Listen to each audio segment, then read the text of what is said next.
Hello everyone, I'm so glad that you joined me today. I hope you're having a better day than I was.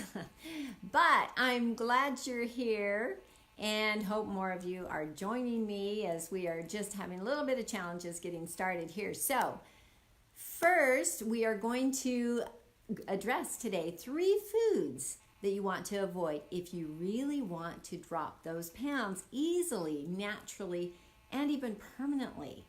This is exciting stuff, and I know that you're going to learn a lot from what I have to share today. So I just want to begin by letting you know how I started my journey here. I, 40 years ago, had my own emotional and physical challenges, and I was actually turned to treating or dealing with it in a natural way. And I learned very early what put the pounds on and what I could do to avoid those extra pounds. And I can honestly say that over the 40 years, I've been able to maintain a healthy weight, the one that I feel happy with, except when I was expecting. I have kept my weight. And I think each one of you would like to have that as well. It just comes with a lot of choices. So I'm going to go over some of these foods that you can avoid so that you can actually be able to make that choice yourself as well and enjoy that. And I'm also going to, at the end of this, share with you what you can get as a guide to actually really solidify this with just an outline and a chart that you can have and that will really help you as well. So let's get right on to this. All right, these 3 foods. Number 1 is refined foods. Now, white sugar is one of our biggest culprits today. And I know we've all heard this, but we don't really understand that it is pro-inflammatory. It actually it stimulates so that you are always hungry. It increases your appetite. It actually puts on naturally weight gain, but it also depletes your vitamins and minerals. It's pro-aging. So there's a lot of factors with the white sugar.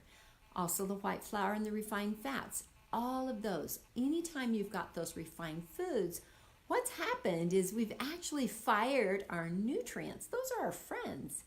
And what has to step in is our emergency employees. I call them, we fired the nutrient employees, we've hired our emergency employees, and eventually those emergency employees can't keep up with the job. They're there only for an emergency.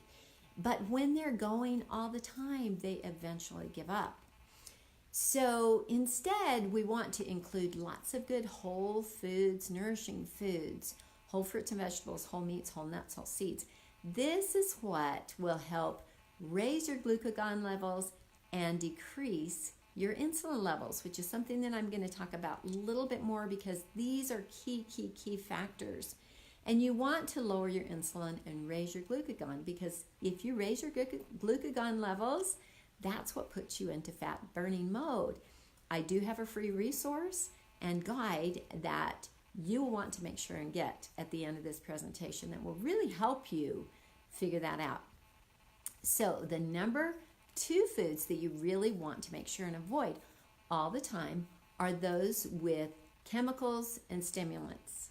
Now, a lot of the foods that we have available today are filled with lots of chemicals and stimulants. And we have to understand, we have allowed our food industry to remove all the nutrients and substitutes or hire all these chemicals and stimulants. And basically it works for a time and it doesn't really hurt, maybe for a time, but eventually your body cannot thrive on chemicals and stimulants. Eventually your body breaks down and on a cellular level.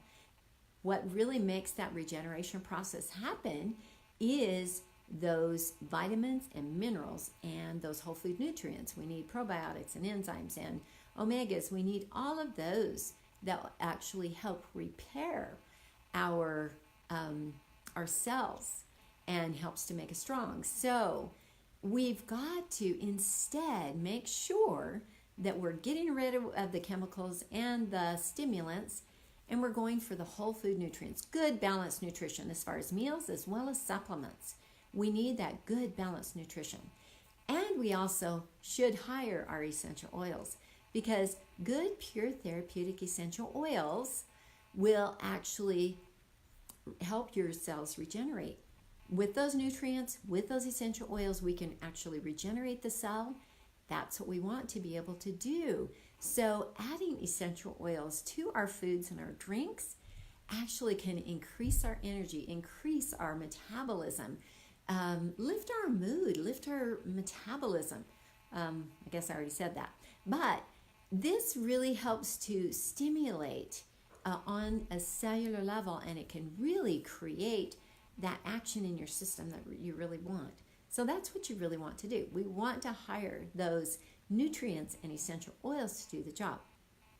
The number 3 food that we want to avoid is basically grains. Now, I know there's a lot out there on grains, and there's a lot of controversy, but here is what I like to help people understand. Number 1, most of the grains that are produced in the U.S. today are genetically modified. We want to say no to GMO. Anything that's GMO, and make sure you look at your packaging and labeling. Say no to GMO. Number 2, you need to understand that we have too many of our grain products in all of our meals, in all of our snacks. Stop and think about it. When we get up in the morning, there's bagels and biscuits and pancakes and toast and cold cereals, and there's snacks and cookies and chips and sandwiches and rolls and pastas and all of these things. We have to understand these have dominated our world, and this is what's putting on the pounds. It's the grains.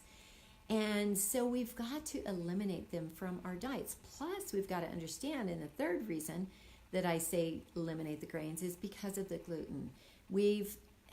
First of all, they're genetically modified grains. The gluten, we have done too much gluten in our diets. Well, too much gluten, let me tell you what it does. It actually goes into your intestines, and it actually destroys the gut flora, and it creates perforations in the linings of our gut. It actually leaks out into the bloodstream, and eventually your body's fighting against itself. We call this autoimmunity.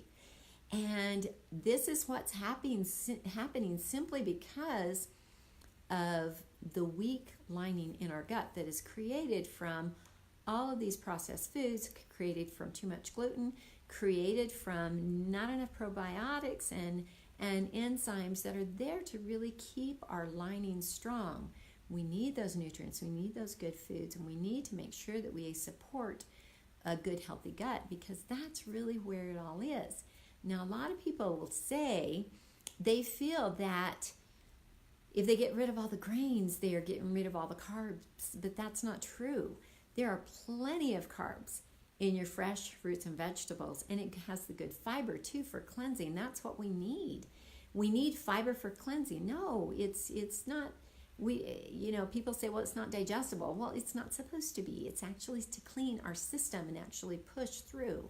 We need that fiber from our fresh fruits and vegetables. That's where our carbs come in balance, and also our nuts and seeds and even beans. We've got good carbs in there. So you've still got plenty of carbs and healthy fats and healthy proteins to go along with it.